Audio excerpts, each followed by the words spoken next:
제 이름은 김현숙입니다. 올해로 66살이 되었습니다. 지금 이 이야기를 시작하려니 만감이 교차합니다.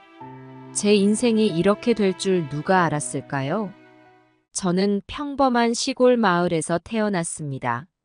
부모님은 농사를 지으셨고, 저는 세 자매 중 막내로 자랐어요. 어릴 적엔 꿈이 많았습니다. 서울로 가서 멋진 직장을 갖고 싶었죠. 그래서 열심히 공부했어요. 부모님의 기대를 한 몸에 받으며 고등학교를 졸업하고 서울로 올라왔습니다. 서울 생활은 쉽지 않았어요. 낮에는 회사에 다니고 밤에는 야간 대학을 다녔죠. 그렇게 4년이 흘렀을 때 지금의 남편을 만났습니다. 남편은 제가 일하던 회사의 과장이었어요. 키가 크고 듬직한 모습에 첫눈에 반했죠. 우리는 연애 6개월 만에 결혼했습니다. 주변에서는 너무 성급하다고 말렸지만 저희는 서로를 믿었어요. 결혼 초에는 정말 행복했습니다. 남편은 자상했고 저도 열심히 내조했어요. 2년 후 우리의 아들 민철이가 태어났죠. 민철이는 우리의 전부였습니다. 첫 걸음마를 뗐을 때, 첫 말을 했을 때, 그때의 기쁨이란 아직도 생생합니다. 남편과 저는 민철이를 위해 더 열심히 살았어요. 언젠가는 큰 집으로 이사 가고 민철이에게 좋은 교육을 시키자는 꿈을 꾸었죠. 하지만 인생이란 게 뜻대로 되지 않나 봅니다. 민철이가 초등학교에 입학하던 해, 남편이 큰 교통사고를 당했어요. 3개월 동안 중환자실에서 사투를 벌이다 결국 하늘나라로 갔습니다. 세상이 무너지는 것 같았어요. 하루아침에 미망인이 되고 혼자서 어린 아들을 키워야 한다는 현실이 너무나 버거웠습니다. 하지만 울고만 있을 순 없었어요. 민철이를 위해서라도 강해져야 했습니다. 직장을 다니면서 민철이를 키우는 게 쉽지는 않았어요. 출근 전에 아침을 챙겨주고, 퇴근 후에는 숙제를 봐주고, 주말에는 빨래와 청소로 하루가 다 갔죠. 그래도 민철이가 잘 자라는 모습을 보면 힘이 났습니다. 엄마, 나 오늘 칭찬 스티커 받았어. 우와, 우리 아들 정말 잘했구나. 엄마가 자랑스러워. 이런 대화를 나눌 때면 모든 고단함이 눈 녹듯 사라졌어요. 민철이는 제게 삶의 이유였고 전부였습니다. 그 애 하나 믿고 살았다고 해도 과언이 아니에요.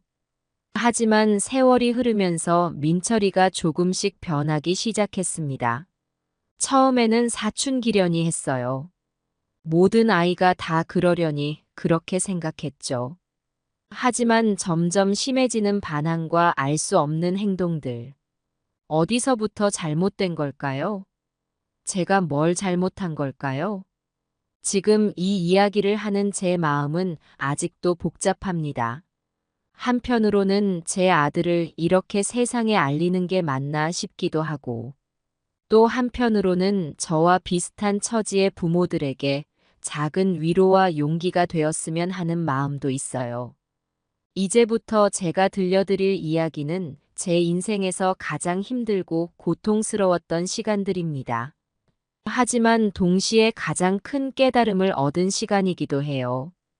부디 여러분도 제 이야기를 통해 무언가를 느끼고 배워가셨으면 좋겠습니다. 민철이의 어린 시절을 떠올리면 아직도 입가에 미소가 지어집니다. 초등학교 때만 하더라도 민철이는 밝고 건강한 아이였어요. 운동회 때 달리기로 1등을 했다며 신나서 달려오던 모습이 어제 일처럼 생생합니다. 하지만 중학교에 들어가면서 민철이가 조금씩 변하기 시작했어요. 처음에는 평범한 사춘기라고 생각했습니다. 말대꾸도 가끔 하고 짜증을 내기도 했지만 모든 아이가 그런 시기를 겪는다고 들었기에 크게 걱정하지 않았어요. 그런데 2학년이 되면서 상황이 심각해졌습니다. 어느 날 학교에서 연락이 왔어요. 민철이가 친구들과 싸워서 다쳤다는 거예요. 놀란 마음에 얼른 병원으로 달려갔죠. 민철이는 눈가가 퍼렇게 멍들어 있었어요. 민철아, 무슨 일이야? 왜 싸운 거니? 시끄러워요. 상관하지 말라고요. 차갑게 저를 밀어내는 민철이를 보며 가슴이 아팠습니다. 내 아들이 이렇게 변할 줄 누가 알았을까요? 그 일을 시작으로 민철이의 문제 행동은 점점 늘어갔어요. 학교에서 담임 선생님과 상담을 하는 일이 잦아졌고 결석도 늘어났습니다. 집에서는 대화는커녕 마주치기도 힘들어졌어요. 방문을 잠그고 나오지 않거나 늦은 밤까지 돌아오지 않는 날도 많아졌죠. 고등학교에 진학하고 나서는 상황이 더 악화됐습니다. 나쁜 친구들과 어울리는 것 같았어요. 술에 취해 비틀거리며 들어오기도 했거든요. 용돈을 달라고 조르다가 안 준다고 하면 물건을 집어던지고 고함을 지르곤 했죠. 야, 돈 좀 줘봐. 친구들이랑 놀아야 되잖아. 민철아, 이번 주에 벌써 3번째잖니. 엄마가 돈을 어디서 그렇게 마련해. 아, 진짜 짜증나네. 애 키울 돈도 없으면서 왜 낳은 거야? 그 말에 가슴이 찢어지는 것 같았어요. 내 아들의 입에서 어떻게 저런 말이 나올 수 있을까? 그때마다 저는 제 자신을 자책했습니다. 내가 뭘 잘못했길래 민철이가 이렇게 변한 걸까? 그래도 포기할 순 없었어요. 상담을 받아보자고 제안도 해보고 여행을 가보자고도 했습니다. 하지만 민철이는 모든 제안을 거절했어요. 대화를 시도할 때마다 내 인생이니까 상관하지 마. 라는 말만 되풀이했죠. 고등학교 3학년 대학 입시를 앞두고 있을 때였어요. 민철이의 담임 선생님께서 집으로 찾아오셨습니다. 어머님, 민철이가 이대로 가다가는 대학은커녕 졸업도 힘들 것 같습니다. 꼭 좋은 대학이 아니더라도 일단 졸업장이라도 받을 수 있게 도와주셔야 해요. 그 말씀을 듣고 밤새 울었습니다. 아들 녀석, 제발 정신 좀 차리고 공부해서 대학이라도 가주면 좋겠다고 빌고 또 빌었어요. 다행히 민철이도 마지막 몇 달간은 조금 정신을 차린 듯 했어요. 그렇게 겨우겨우 대학에 합격했습니다. 대학에 가면 좋아질 줄 알았어요. 새로운 환경에서 마음을 잡고 열심히 공부하길 바랬죠. 하지만 현실은 달랐습니다. 개강한 지 한 달도 안 되어 민철이는 수업을 빠지기 시작했어요. 밤새 술을 마시고 늦게 들어오는 날이 많아졌고 낮에는 계속 잠만 자더라고요. 민철아, 대학 등록금이 얼마나 비싼데 그렇게 놀기만 하니? 아, 진짜 잔소리 그만해. 내가 알아서 할게. 그렇게 1학년을 마치고 2학년이 되었을 때 민철이는 휴학을 하겠다고 했어요. 아르바이트를 하면서 생각을 정리하겠다는 거였죠. 저는 반대했지만 민철이는 제 말을 듣지 않았어요. 휴학 후 민철이는 정말 아르바이트를 시작했습니다. 하지만 그게 전부가 아니었어요. 밤에 나가서 술을 마시고 늦게 들어오는 건 여전했고 가끔은 며칠씩 연락 두절인 적도 있었죠. 그럴 때마다 저는 가슴을 졸이며 밤을 지새웠습니다. 그렇게 세월이 흘러 민철이는 어느덧 30이 되었어요. 대학은 결국 중퇴했고 이렇다 할 직장 없이 집에서 빈둥거리며 지냈죠. 가끔 아르바이트를 한다며 나갔다 오지만 그 돈은 어디에 쓰는지 항상 손에 쥐고 있는 돈이 없었어요. 이렇게 제 아들 민철이는 점점 더 나쁜 길로 빠져들고 있었습니다. 그 모습을 지켜보는 저의 마음은 찢어질 듯 아팠지만 어떻게 해야 할지 막막하기만 했어요. 민철이가 대학을 중퇴하고 난 후 우리 집의 일상은 완전히 바뀌었습니다. 아침이면 늘 텅 빈 민철이의 방을 보며 한숨을 쉬었죠. 언제 들어왔는지 언제 나갔는지도 모르게 지내는 날들이 많아졌어요. 가끔 마주치면 돈을 달라고 조르는 게 전부였습니다. 엄마, 돈 좀 줘봐. 친구들이랑 술 먹게. 민철아, 엄마 돈 없어. 아, 진짜 짜증나네. 돈도 없으면서 왜 살아? 그 말에 가슴이 찢어지는 것 같았어요. 내 아들의 입에서 어떻게 저런 말이 나올 수 있을까? 그때마다 저는 제 자신을 자책했습니다. 내가 뭘 잘못했길래 민철이가 이렇게 변한 걸까? 직장에서도 집중이 되지 않았어요. 혹시 민철이에게 무슨 일이 생기진 않았을까? 나쁜 일에 휘말리진 않았을까 하는 걱정에 일손을 놓기 일쑤였죠. 동료들은 제가 왜 이렇게 혼란스러워하는지 몰랐을 거예요. 현숙 씨, 요즘 안색이 안 좋아 보이네요. 무슨 일 있어요? 아, 그냥 좀 피곤해서요. 이렇게 둘러대고 말았습니다. 누구에게 제 상황을 털어놓을 수 있을까요? 내 아들이 불량해졌다고 매일 밤 술에 절어 들어온다고 말할 수 있을까요?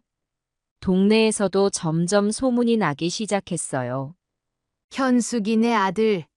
요즘 낮에도 술 마시고 다닌다며? 그러게 말이야. 어제는 편의점에서 술 사가는 걸 봤어. 이런 소리를 들을 때마다 고개를 푹 숙이고 빨리 걸어갔습니다. 부끄러웠어요. 하지만 그보다 더 민철이가 걱정됐죠. 집에 있는 물건들이 하나둘 사라지기 시작했어요. 처음에는 작은 물건들이었죠. 제 지갑에서 현금이 없어지고 장식장에 있던 은수저가 사라졌어요. 민철아, 혹시 은수저 못 봤니? 아니요. 엄마가 어디 뒀겠죠? 민철이는 시치미를 뚝 떼고 대답했어요. 하지만 저는 알고 있었습니다. 민철이가 가져갔다는 것을. 그래도 말하지 않았어요. 말해봤자 싸움만 날 뿐이었으니까요. 어느 날은 제 결혼 반지가 사라졌어요. 남편이 주고 간 마지막 선물이었는데 너무 속상해서 며칠을 울었습니다. 민철이의 생활은 점점 더 불규칙해졌어요. 며칠씩 집에 들어오지 않다가 갑자기 나타나 돈을 달라고 조르곤 했죠.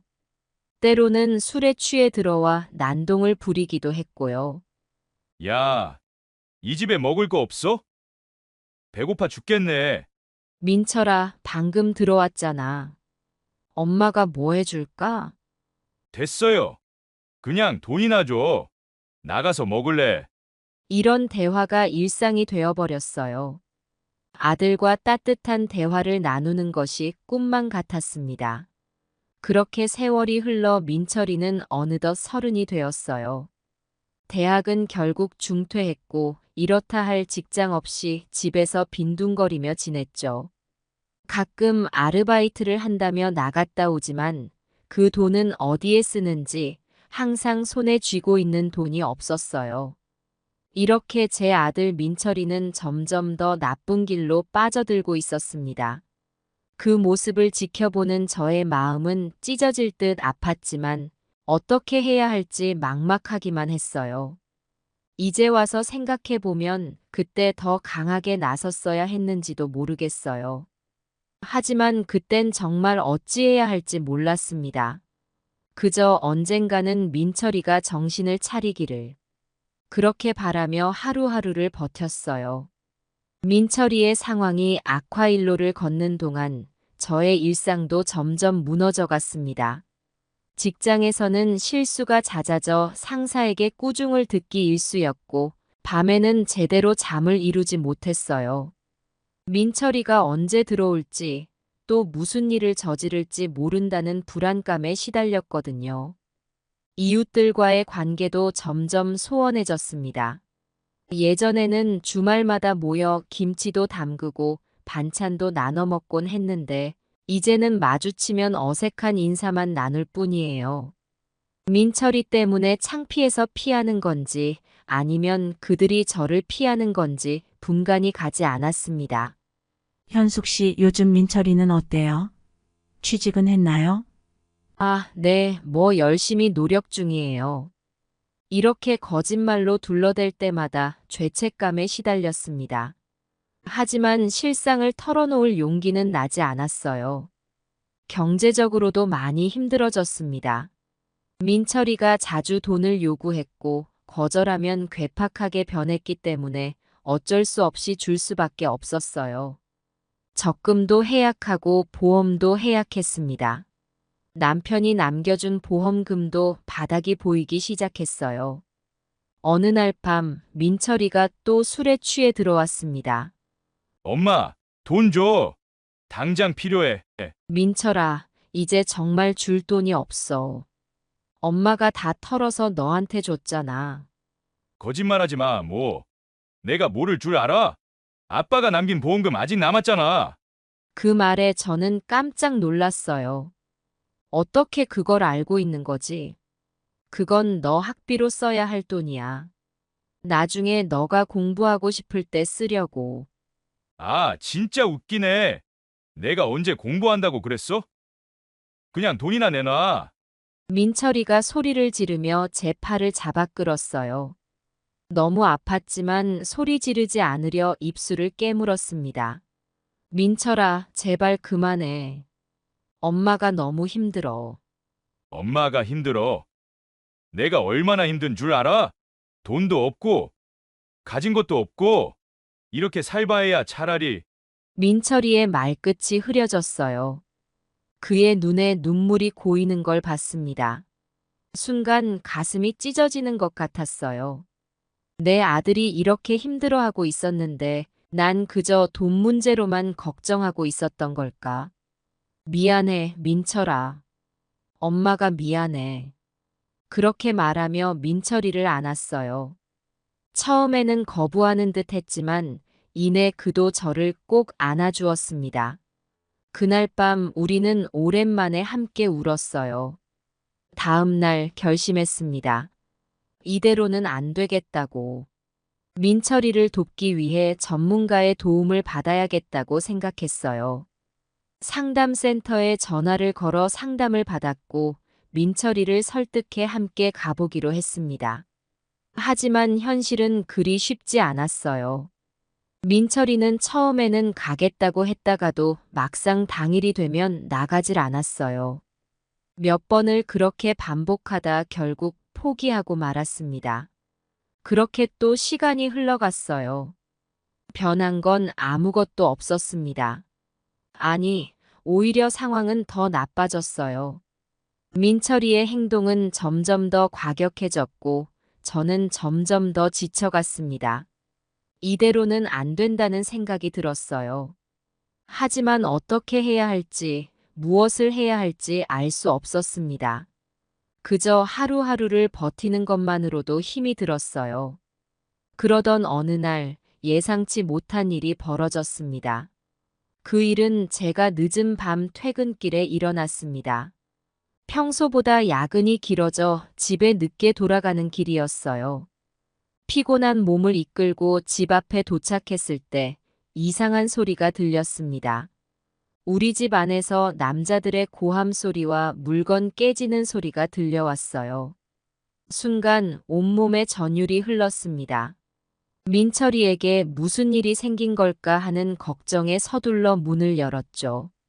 문을 열자마자 눈앞에 펼쳐진 광경에 저는 그 자리에서 얼어붙고 말았습니다. 거실은 아수라장이 되어 있었고 민철이와 낯선 남자 둘이서 싸우고 있었어요. 야, 이 자식아! 돈 어디 처박았어? 없다고. 돈 없어. 제발 그만해. 민철이가 맞고 있었습니다. 얼굴은 피투성이었고 옷은 찢어져 있었어요. 그 모습을 보자 모든 이성이 날아갔습니다. 민철아. 제 목소리에 그들이 멈췄어요. 민철이는 놀란 눈으로 저를 쳐다봤고 다른 남자들은 험악한 표정으로 저를 노려봤습니다. 아줌마가 민철이 엄마야? 이 자식이 우리 돈을 떼먹었어. 어떻게 할 거야? 그제서야 상황이 파악됐습니다. 민철이가 이 사람들에게 빚을 진 모양이었어요. 그동안 제가 준 돈으로는 모자랐던 걸까요?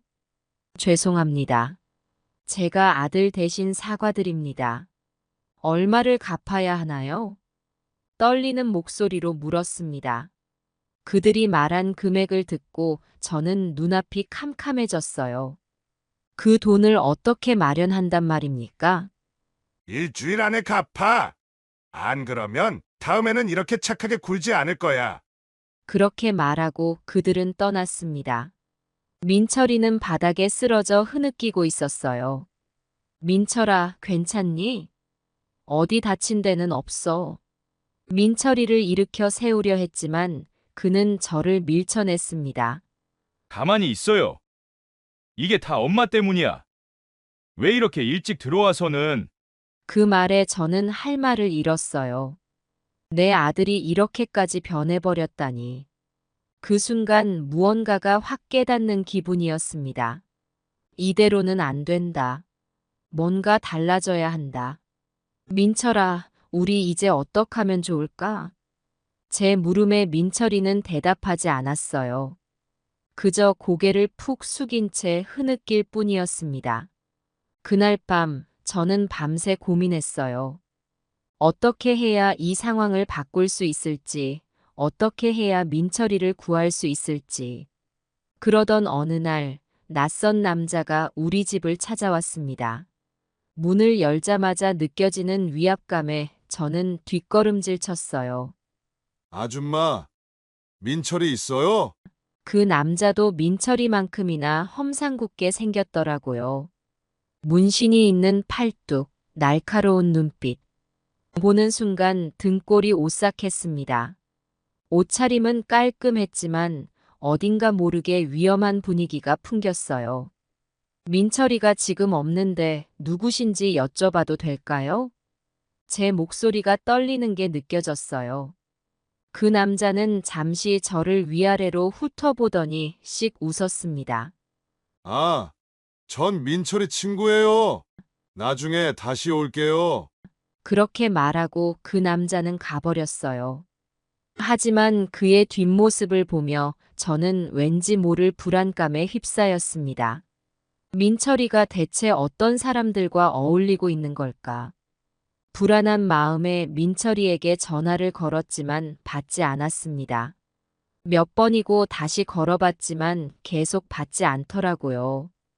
밤늦게 들어온 민철이에게 물어봤죠. 아까 너 친구라는 사람이 왔었어. 누구니? 민철이는 잠시 굳은 표정을 지었다가 이내 무심한 듯 대답했어요. 아, 그냥 아는 형이야. 신경 쓰지 마. 하지만 민철아, 그 사람 좀 위험해 보이던데. 에이, 엄마는 사람을 보는 눈이 없네. 그냥 좀 세파에 찌들어서 그렇게 보이는 거야. 정말 괜찮은 형이라고요. 민철이는 대수롭지 않다는 듯이 말했지만 저는 여전히 불안했어요. 그날 밤 잠자리에 누워서도 그 남자의 모습이 자꾸 떠올랐습니다. 그 후로도 그 남자는 종종 우리 집에 찾아왔습니다. 매번 민철이를 찾았고 민철이가 집에 없으면 금세 사라졌어요. 가끔은 민철이와 함께 나가기도 했고 때로는 다른 남자들과 함께 오기도 했죠. 그럴 때마다 저는 불안해졌어요. 민철이가 도대체 무슨 일을 하고 다니는 걸까? 물어보고 싶었지만 물어볼 때마다 민철이는 짜증을 내며 대답을 회피했거든요. 엄마, 궁금해하지 마. 내가 알아서 할게. 이런 말만 되풀이할 뿐이었죠. 어느 날 그 남자가 또 찾아왔을 때 민철이가 집에 있었어요. 둘은 민철이 방으로 들어가 한참을 이야기를 나눴습니다. 문 밖에서 들리는 말소리에 귀를 기울여 봤지만 무슨 말을 하는지 알아들을 수 없었어요. 가끔 고함 소리가 들리는 것 같기도 했고 웃음소리가 들리는 것 같기도 했어요. 1시간쯤 지나 그 남자가 나갔을 때 저는 민철이에게 물었습니다. 민철아, 그 사람이랑 무슨 일이 있는 거니? 민철이는 잠시 망설이는 듯 하더니 대답했어요. 아, 별거 아니야. 그냥 사업 얘기 좀 했어. 사업? 너 무슨 사업을 한다고? 제 목소리에 걱정이 묻어났나 봐요. 민철이의 표정이 순간 굳어졌어요. 아이, 엄마는 몰라도 돼. 내가 알아서 할게. 그 말을 끝으로 민철이는 방문을 쾅 닫아버렸어요. 그날 밤 저는 잠을 이루지 못했습니다. 민철이가 무슨 일에 휘말린 건 아닐까, 혹시 나쁜 일을 하고 있는 건 아닐까 하는 걱정이 끊이지 않았어요. 늦은 새벽에야 겨우 잠이 들었는데 눈을 뜨자마자 또다시 그 걱정이 밀려왔죠. 아침 식사 때 민철이에게 다시 물어보려 했지만 민철이는 아침 일찍 나가버렸어요. 전화를 걸어도 받지 않았고 문자를 보내도 답장이 오지 않았습니다. 그날 하루 종일 일에 집중할 수가 없었어요. 자꾸만 민철이 생각이 났고 그 낯선 남자의 모습도 계속 떠올랐습니다. 동료들이 제 안색이 안 좋다며 걱정했지만 저는 그저 웃으며 넘겼어요. 누구에게 이런 걱정을 털어놓을 수 있겠어요. 퇴근 후 집에 돌아왔을 때 민철이는 여전히 집에 없었습니다. 밤이 깊어가도 돌아오지 않았어요. 한밤중이 되어서야 겨우 민철이가 들어왔는데 술에 취해 비틀거리고 있었죠. 민철아, 어디 갔다 왔어? 왜 이렇게 늦게 들어와? 아, 진짜 귀찮게 왜 이래? 술 좀 먹었으면 어때? 민철이의 말투가 거칠어져 있었어요. 평소보다 더 심하게 취해 보였습니다. 그 사람들이랑 또 만났니? 제 질문에 민철이의 눈빛이 순간 날카로워졌어요. 엄마, 제발 좀 그만 물어봐요. 내 인생 내가 알아서 살 거야.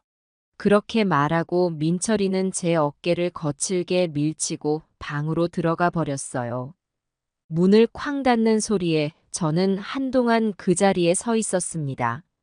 이대로 둬서는 안 되겠다는 생각이 들었어요. 하지만 어떻게 해야 할지 막막했습니다. 다른 방법이 없을까? 밤새 고민했지만 답은 나오지 않았어요.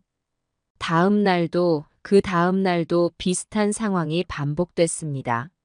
민철이는 계속해서 그 남자들과 어울렸고 저는 그저 멀리서 지켜볼 수밖에 없었어요. 그렇게 불안한 나날들이 이어지던 어느 날, 제 불안이 현실이 되는 사건이 일어났습니다. 그날은 제가 평생 잊지 못할 날이 되었고, 결국 저로 하여금 가장 힘든 결정을 내리게 만들었습니다. 그날 밤, 저는 평소보다 늦게 퇴근했습니다. 직장에서의 야근이 길어져 집에 도착했을 때는 이미 밤 11시가 넘어 있었어요. 피곤한 몸을 이끌고 아파트 계단을 올라가면서 문득 민철이 생각이 났습니다. 요즘 들어 민철이와 제대로 된 대화를 나눈 적이 없었거든요. 현관문 앞에 서서 열쇠를 꺼내려는 순간 이상한 소리가 들렸습니다. 집 안에서 부스럭거리는 소리와 낮은 목소리가 들려왔어요. 순간 온몸에 전율이 흘렀습니다. 이상하다. 민철이가 친구를 데려왔나? 저는 조용히 문을 열었습니다. 현관에 들어서자 이상한 느낌이 더욱 강해졌어요. 집 안이 어둡고 평소와는 다른 긴장감이 감돌았습니다. 조심스럽게 거실로 향했습니다. 그 순간 충격적인 광경을 목격했어요. 민철이와 그의 친구로 보이는 남자가 제 장롱을 뒤지고 있었던 겁니다. 바닥에는 이미 몇 개의 귀중품들이 널브러져 있었어요. 제 결혼 반지, 돌아가신 시어머니께서 주신 금목걸이, 그리고 몇 년 동안 모아둔 현금 봉투까지. 야, 빨리 해. 금반지 어디 있대? 잠깐만. 분명 여기 있었는데. 민철이의 목소리였어요. 제 아들이 그것도 친구와 함께 우리 집을 털고 있었던 겁니다. 그 순간 머릿속이 하얘졌어요. 내가 지금 무슨 광경을 보고 있는 거지? 이건 분명 악몽일 거야. 그래, 악몽에 틀림없어. 하지만 현실은 냉혹했습니다. 제 눈앞에서 벌어지고 있는 일은 분명 현실이었어요. 순간 온몸에 힘이 빠졌습니다. 다리가 후들거려 그 자리에 주저앉을 것만 같았어요. 하지만 동시에 분노가 치밀어 올랐습니다. 내가 그토록 사랑하고 믿었던 아들이 이제는 도둑이 되어 자기 집을 턴다니. 민철아. 제 목소리에 둘 다 화들짝 놀라 뒤를 돌아봤어요. 민철이의 얼굴이 순식간에 창백해졌습니다. 그의 친구는 재빨리 창문 쪽으로 달려갔어요. 거기서 제 고함에 그 친구도 멈춰 섰습니다. 방 안의 공기가 순식간에 얼어붙은 것 같았어요. 도대체 무슨 짓이야? 민철아, 너가 우리 집을 털다니. 눈물이 왈칵 쏟아졌습니다. 분노, 실망, 슬픔이 한꺼번에 밀려왔어요. 민철이는 고개를 푹 숙인 채 아무 말도 하지 않았어요. 그의 어깨가 떨리는 걸 보니 울고 있는 것 같았습니다. 아줌마, 오해예요.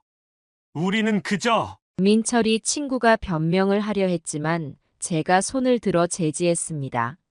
더 이상 변명하지 마. 난 이제 아들을 못 믿겠어. 떨리는 손으로 전화기를 들었습니다. 민철이가 놀란 눈으로 저를 바라보았어요. 엄마, 제발 그러지 마.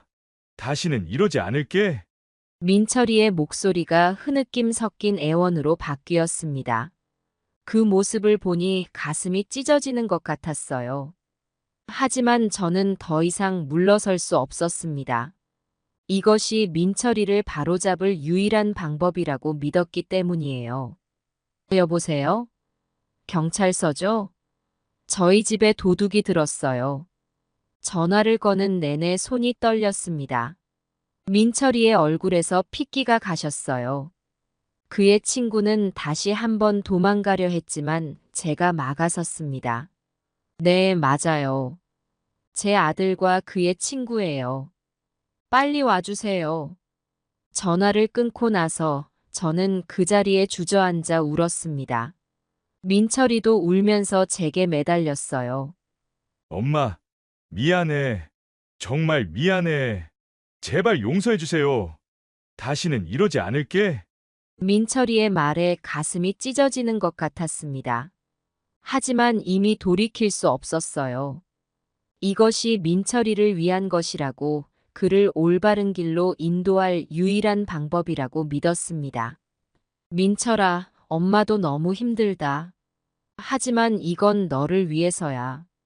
너가 바른 길로 가기를 바라는 엄마의 마음이야. 그렇게 말하면서도 눈물이 멈추지 않았습니다. 민철이는 계속해서 용서를 빌었고 그의 친구는 구석에 웅크리고 앉아 있었어요. 얼마 후 경찰이 도착했습니다. 문을 두드리는 소리에 우리 모두 흠칫 놀랐어요. 경찰관들이 들어오자 민철이는 더욱 겁에 질린 표정을 지었습니다. 어머니, 신고하신 분이십니까? 네, 제가 신고했어요. 떨리는 목소리로 대답했습니다. 경찰관들은 상황을 파악한 후 민철이와 그의 친구에게 수갑을 채웠어요. 그 모습을 보는 순간 제 다리에 힘이 풀렸습니다. 엄마! 민철이가 울면서 저를 불렀지만 저는 아무 말도 할 수 없었어요. 그저 눈물만 흘렸습니다. 경찰관들이 민철이와 그의 친구를 데리고 나갈 때 저는 그 자리에 주저앉아 엉엉 울었습니다. 한 경찰관이 다가와 위로의 말을 건넸지만 제 귀에는 들리지 않았어요. 저도 따라 경찰서로 향했습니다. 경찰서에 도착한 후 저는 긴 시간 동안 조사를 받았습니다. 사건의 경위부터 민철이의 평소 행동까지 모든 것을 자세히 물어보더군요. 가슴이 아팠지만 있는 그대로 말씀드렸습니다. 김현숙 씨, 아드님의 행동에 대해 전혀 몰랐습니까? 형사님의 질문에 저는 고개를 숙였습니다. 죄송합니다. 제가 너무 모르고 있었나 봐요. 그때 다른 형사님이 들어와 무언가를 속삭였습니다. 그 말을 들은 조사 담당 형사의 표정이 굳어졌어요. 김현숙 씨, 죄송하지만 좋지 않은 소식을 전해야 할 것 같습니다. 순간 가슴이 덜컥 내려앉았습니다. 무슨 일인가요? 아드님, 김민철 씨에게는 이미 전과가 있습니다. 작년에 절도로 집행유예 판결을 받았더군요. 그 말을 듣는 순간 온 세상이 무너지는 것 같았습니다. 내 아들에 대해 이렇게나 모르고 있었다니 눈앞이 캄캄해지고 숨이 막혀왔어요. 그럴 리가 없어요. 제 아들이 어떻게... 형사님은 동정 어린 눈빛으로 저를 바라보았습니다. 많이 놀라셨겠어요. 하지만 이번 일로 아드님이 올바른 길로 갈 수 있는 기회가 될 수도 있습니다. 그 말에 고개를 들었습니다. 그래요. 이번 기회에 민철이가 정말 바뀔 수 있을지도 몰라요. 이후 민철이와 대면할 수 있었습니다. 철창 너머로 본 아들의 모습은 제가 알던 민철이가 아니었어요. 헬쑥한 얼굴, 공허한 눈빛. 그 모습을 보는 순간 가슴이 찢어지는 것 같았습니다. 민철아. 엄마, 이해하네. 민철이의 목소리가 떨렸습니다. 눈물을 참으려 애쓰는 모습이 보였어요. 왜 그랬어? 엄마한테 말했으면 어떻게든. 말할 수 없었어. 엄마가 실망할까봐. 그리고 이미 너무 늦어버렸어. 민철이의 말에 가슴이 아팠습니다. 내 아들이 이렇게 고통받고 있었는데 난 전혀 몰랐던 거예요. 엄마가 미안해. 너가 이렇게 힘들어하는 줄 몰랐어. 아니야. 엄마, 잘못 아니야. 다 내가 잘못한 거야. 우리는 한동안 말없이 서로를 바라보았습니다. 철창 너머로 손을 뻗어 민철이의 손을 잡았어요. 차가운 그의 손을 느끼며 이제부터라도 민철이를 제대로 이해하고 도와야겠다고 다짐했습니다. 민철아, 이제부터 우리 함께 힘을 모아 이 상황을 극복해보자. 엄마가 꼭 너의 곁에 있을게. 민철이는 고개를 끄덕이며 눈물을 흘렸습니다. 그 모습을 보며 저 역시 눈물을 참을 수 없었어요. 경찰서를 나오고 집에 돌아온 저는 한숨도 못 잤습니다. 아들을 걱정하는 마음, 그리고 제 선택에 대한 갈등으로 뜬 눈으로 밤을 지새웠어요. 하지만 이것이 끝이 아니라는 것을 알았습니다. 이제부터가 진짜 시작이었어요. 민철이를 올바른 길로 인도하기 위해 저 역시 변해야 했습니다. 더 강해지고 더 현명해져야 했어요. 그렇게 저는 새로운 다짐을 했습니다. 아들을 위해, 그리고 우리 가족을 위해 끝까지 포기하지 않겠다고. 비록 지금은 힘들고 고통스럽지만 언젠가는 이 선택이 옳았다는 것을 민철이도 알게 될 거라고 믿었습니다. 재판 당일, 법원으로 향하는 발걸음이 무거웠습니다. 법정에 들어서자 민철이가 피고인석에 앉아있는 모습이 보였어요. 창백한 얼굴로 고개를 숙이고 있는 아들을 보니 가슴이 아팠습니다. 재판이 시작되고 검사가 민철이의 죄목을 낭독했습니다. 하나하나 들을 때마다 제 잘못인 것만 같아 괴로웠어요. 피고인 김민철은 상습적으로 절도를 저질렀으며 이번에는 자신의 어머니까지 위협하여 금품을 갈취하였습니다. 이에 검찰은 피고인에게 징역 3년을 구형합니다. 검사의 구형을 듣는 순간 제 다리에 힘이 빠졌습니다. 3년이라니. 민철이가 그토록 긴 시간을 감옥에서 보내야 한다니 믿기지 않았어요. 민철이의 변호사가 일어나 말했습니다. 피고인은 어려운 가정 환경과 사회적 압박으로 인해 잘못된 선택을 했습니다. 하지만 깊이 반성하고 있으며 앞으로 새로운 삶을 살고자 하는 의지가 강합니다. 부디 선처를 바랍니다. 그 말을 들으며 눈물이 났습니다. 그래요. 민철이는 분명 변할 수 있을 거예요. 판사님이 민철이에게 물었습니다. 피고인은 하고 싶은 말이 있습니까? 민철이가 천천히 일어섰습니다. 떨리는 목소리로 말하기 시작했어요. 저는 제가 저지른 모든 잘못에 대해 깊이 반성하고 있습니다. 특히 어머니께 너무나 큰 상처를 드려 정말 죄송합니다. 어머니께서 저를 신고하신 것이 얼마나 힘든 결정이었을지 이제야 깨닫게 되었습니다. 앞으로는 절대 이런 잘못을 반복하지 않겠습니다. 기회를 주신다면 열심히 살아 어머니의 은혜에 보답하고 싶습니다. 민철이의 말에 저도 모르게 흐느끼고 말았습니다. 주변 방청객들의 시선이 느껴졌지만 아랑곳하지 않았어요. 법정은 잠시 휴정에 들어갔고 긴장된 분위기 속에서 판결을 기다렸습니다. 20분 후 재판이 다시 시작되었습니다. 판사님이 입을 열었습니다. 피고인 김민철. 본 재판부는 피고인의 범행 동기와 범행 횟수, 그리고 피해자와의 관계 등을 종합적으로 고려하여 다음과 같이 선고합니다. 숨을 죽이고 판결을 기다렸습니다. 징역 2년에 처한다. 그 순간 제 머릿속이 하얘졌습니다. 2년. 민철이가 2년 동안 감옥에 있어야 한다니. 하지만 한편으로는 검사의 구형보다 형량이 줄어든 것에 안도의 한숨도 나왔습니다. 민철이는 고개를 숙인 채 판결을 받아들였습니다. 그의 어깨가 떨리는 것이 보였어요.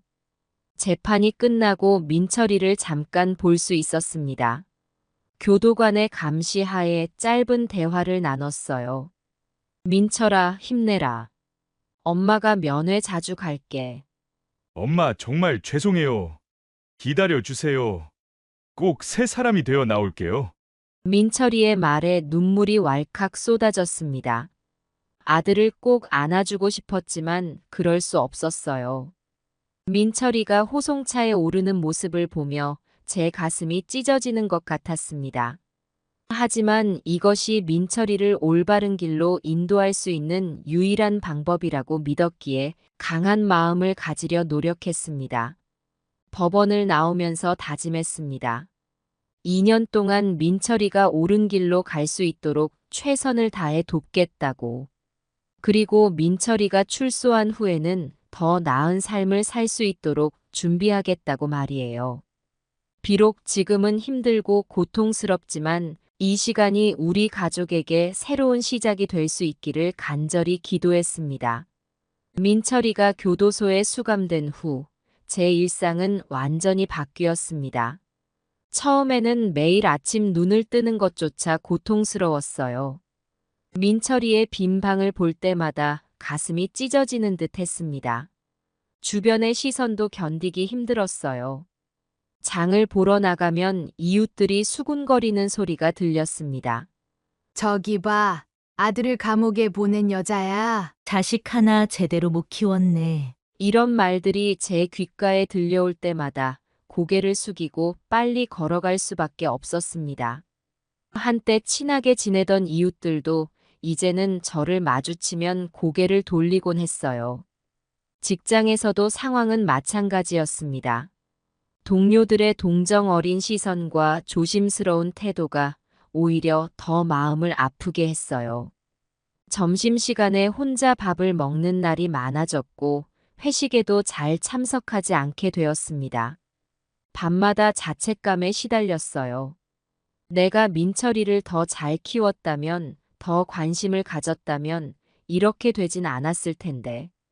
이런 생각들이 끊임없이 머릿속을 맴돌았습니다. 하지만 시간이 지나면서 조금씩 변화가 찾아왔어요. 민철이와 편지를 주고받으며 그의 마음이 조금씩 변하고 있다는 것을 느꼈습니다. 처음에는 짧고 형식적이던 편지가 점점 길어지고 솔직해졌어요. 엄마, 정말 죄송해요. 이제야 엄마의 마음을 조금이나마 이해하게 된 것 같아요. 여기서 열심히 공부하고 있어요. 나가면 꼭 새 사람이 되어 엄마께 효도할게요. 이런 편지를 받을 때마다 눈물을 흘리면서도 희망을 가졌습니다. 민철이의 변화를 위해 저 역시 노력했어요. 교도소 프로그램에 대해 알아보고 민철이가 참여할 수 있는 교육이나 상담 프로그램을 찾아 신청해 주었습니다. 또한 출소 후 민철이의 새 출발을 위해 준비하기 시작했어요. 직업훈련 정보를 모으다 보니 점차 자책감 대신 희망이 자리 잡기 시작했어요. 이 시간이 우리 가족에게 새로운 시작이 될 수 있다는 믿음이 생겼습니다. 비록 지금은 힘들지만 이 고난을 통해 우리가 더 강해지고 더 깊이 서로를 이해할 수 있게 될 거라고 믿었어요. 면회를 갈 때마다 민철이의 표정이 밝아지는 것을 볼 수 있었습니다. 처음에는 고개를 들지 못하고 눈물만 흘리던 아이가 이제는 제 눈을 바라보며 미소 짓는 모습을 보니 가슴이 뭉클해졌어요. 엄마, 기다려주세요.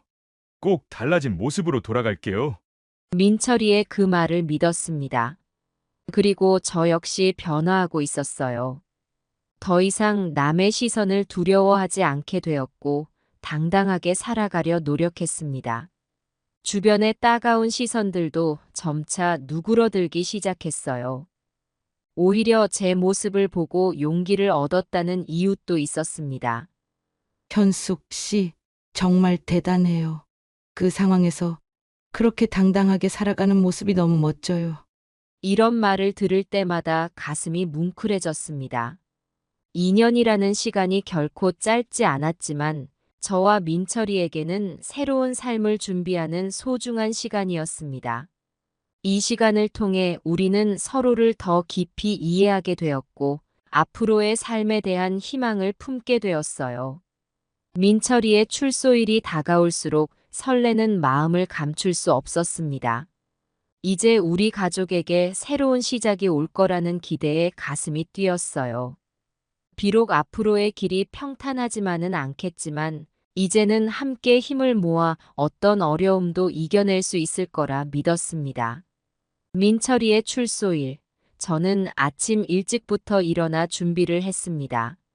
민철이가 좋아하는 음식들을 정성껏 준비하고 그가 입을 새 옷도 챙겼어요. 가슴이 두근거리고 손이 떨려 실수를 연발했지만 그 어느 때보다도 행복한 마음이었습니다. 교도소 앞에 도착했을 때 이미 많은 사람들이 기다리고 있었어요. 가족들, 친구들, 모두 소중한 사람을 기다리는 얼굴이었습니다. 저도 그들 틈에 끼어 초조하게 기다렸어요. 드디어 출소자들이 나오기 시작했습니다.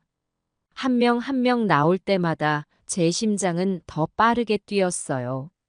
그리고 마침내 민철이가 보였습니다. 2년 전과는 사뭇 다른 모습이었어요. 몸은 더 건강해 보였고 눈빛은 맑고 힘이 있어 보였습니다. 무엇보다 그 표정에서 결연한 의지가 느껴졌어요. 민철아. 저도 모르게 소리를 지르고 달려갔습니다. 민철이도 저를 보고 뛰어왔어요. 엄마! 우리는 말없이 서로를 꼭 안았습니다. 눈물이 하염없이 흘러내렸어요. 기쁨의 눈물이자 지난 2년간의 아픔을 씻어내는 눈물이었습니다. 엄마, 정말 보고 싶었어요. 그래, 엄마도 너무 보고 싶었어. 한참을 그렇게 안고 있다가 떨어져 서로의 얼굴을 바라보았습니다. 민철이의 눈에도 눈물이 고여 있었어요. 엄마, 이제 정말 새 사람이 되어 돌아왔어요. 앞으로는 절대 엄마 마음 아프게 하지 않을게요. 그래, 엄마는 너가 달라졌다는 걸 믿어. 이제 우리 함께 새로운 시작을 하자.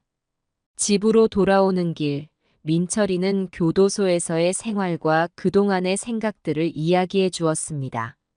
처음에는 너무 힘들고 괴로웠지만 점차 자신을 돌아보고 반성하는 시간을 가졌다고 해요. 엄마, 그동안 정말 죄송했어요. 엄마가 얼마나 힘들었을지. 이제야 조금이나마 이해할 것 같아요. 그 말을 듣는 순간 지난 2년간의 고통이 눈 녹듯 사라지는 것 같았습니다. 집에 도착해서 민철이는 자기 방을 보더니 또다시 눈물을 흘렸어요. 엄마가 내 방을 그대로 두셨네요. 그래, 너가 돌아올 날만 기다렸단다. 그날 밤 오랜만에 가족 식사를 했습니다. 비록 우리 둘뿐이었지만 그 어느 때보다도 따뜻하고 행복한 식사였어요. 민철이는 제가 준비한 음식을 먹으며 연신 맛있다고 했고 앞으로의 계획들을 이야기했습니다. 엄마, 내일부터 직업학교에 다니려고 해요. 자격증도 따고 열심히 살 거예요. 그래, 엄마가 다 알아봐뒀어. 너가 열심히 산다면 엄마는 무조건 지지할 거야. 잠자리에 들기 전 민철이가 제 손을 꼭 잡았습니다. 엄마, 정말 감사해요. 엄마가 아니었다면 저는 지금쯤 어떻게 되었을지 몰라요. 엄마의 사랑 덕분에 제가 다시 설 수 있게 되었어요. 그 말에 저는 또다시 눈물을 흘렸습니다. 하지만 이번엔 기쁨의 눈물이었어요. 그날 밤 오랜만에 편안한 잠을 잤습니다. 이제 우리 가족에게 새로운 시작이 왔다는 것을 느꼈어요. 비록 앞으로의 길이 평탄하지만은 않겠지만 이제는 함께 힘을 모아 어떤 어려움도 이겨낼 수 있을 거라 믿었습니다. 민철이의 갱생 과정은 결코 쉽지 않았습니다. 출소 직후부터 많은 어려움에 직면했어요. 전과자라는 낙인 때문에 취직이 쉽지 않았고 사회에 적응하는 것도 힘들어했습니다. 처음 몇 주 동안 민철이는 좌절감에 빠져 있었어요.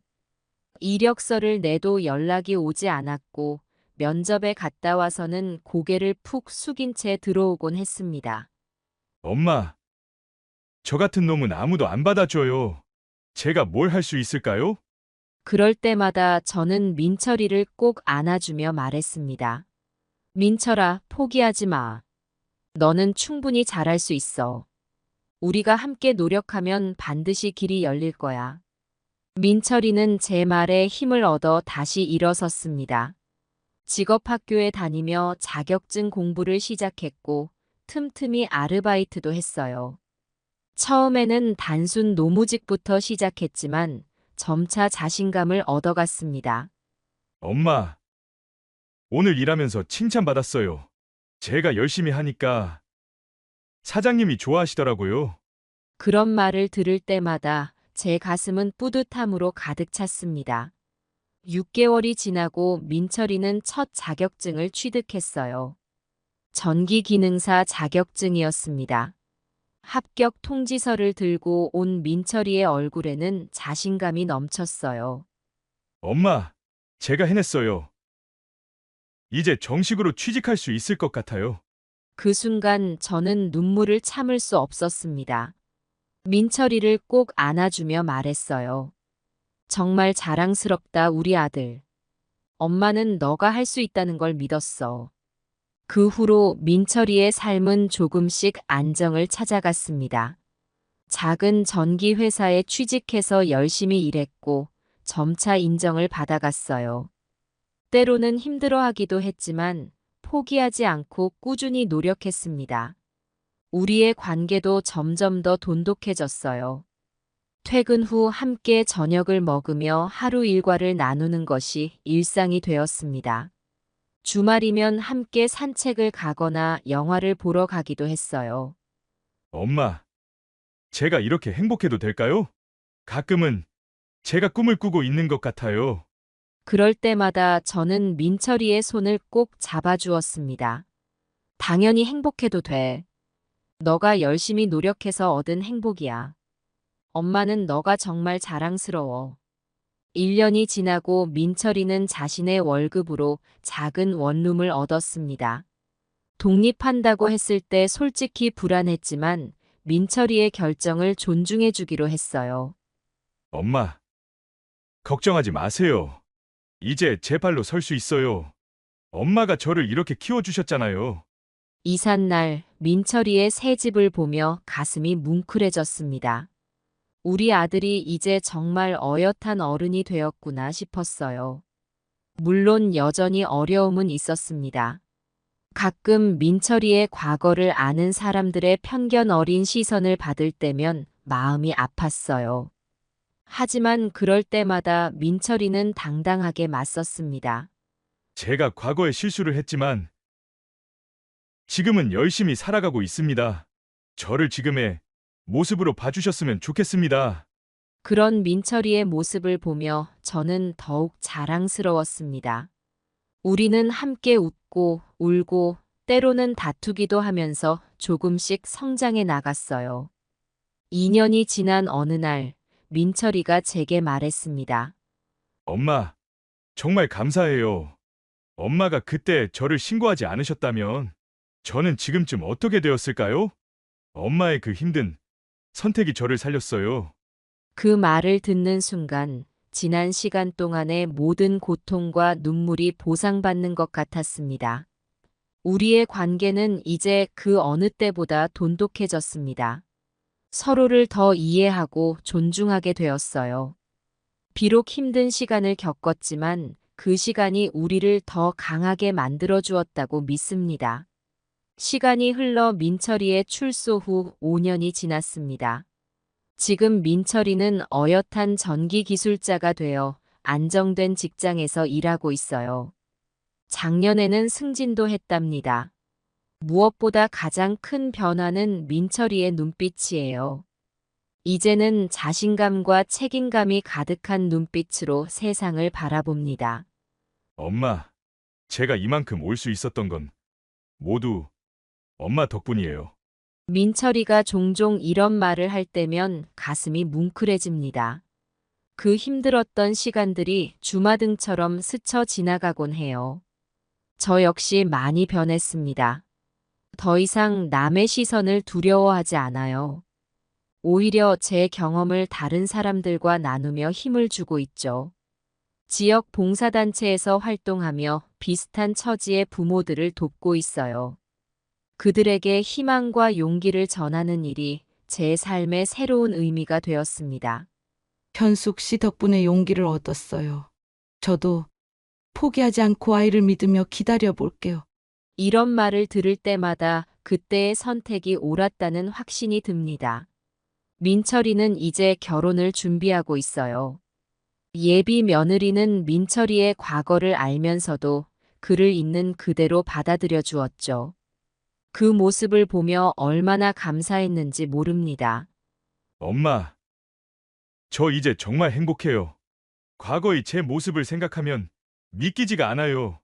민철이의 웃는 얼굴을 볼 때면 그동안의 모든 고통이 눈 녹듯 사라집니다. 돌이켜보면 그때의 결정이 얼마나 힘들었는지 모릅니다. 내 아들을 직접 경찰에 신고한다는 것은 어머니로서 상상할 수 없는 고통이었어요. 하지만 지금 생각해보면 그것이 민철이를 살린 선택이었다고 확신합니다. 사랑한다고 해서 무조건 감싸는 것이 능사가 아니라는 걸 깨달았어요. 때로는 엄하게 대해야 할 때도 있습니다. 그것이 진정한 사랑이라는 것을 이제야 온전히 이해하게 되었습니다. 이제 저는 당당하게 말할 수 있습니다. 저는 자식을 경찰에 신고한 어머니입니다. 하지만 그 선택으로 제 아들의 인생을 구했고 우리 가족에게 새로운 시작을 가져다 주었습니다. 그리고 그 선택을 후회하지 않습니다. 여러분도 힘든 선택의 순간이 올 때 주저하지 마세요. 사랑하는 사람을 위해 때로는 가장 힘든 선택을 해야 할 때가 있습니다. 그것이 진정한 사랑이고 그것이 우리를 더 강하게 만듭니다. 우리의 이야기가 누군가에게 작은 희망이 되길 바랍니다. 어떤 어려움 속에서도 포기하지 않고 사랑으로 인내한다면 반드시 새로운 길이 열릴 거예요. 그리고 그 끝에는 더 큰 행복이 기다리고 있을 겁니다. 이제 저와 민철이는 새로운 꿈을 꾸고 있습니다. 우리의 경험을 바탕으로 어려움에 처한 가정들을 돕는 재단을 만들고 싶어요.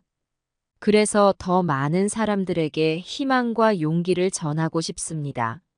인생은 결코 쉽지 않습니다. 하지만 사랑과 용기, 그리고 서로에 대한 믿음이 있다면 어떤 어려움도 극복할 수 있다고 믿습니다. 우리의 이야기가 그 증거가 되길 바랍니다. 마지막으로 여러분께 꼭 전하고 싶은 말이 있습니다. 포기하지 마세요. 당신의 사랑은 기적을 만들어낼 수 있습니다.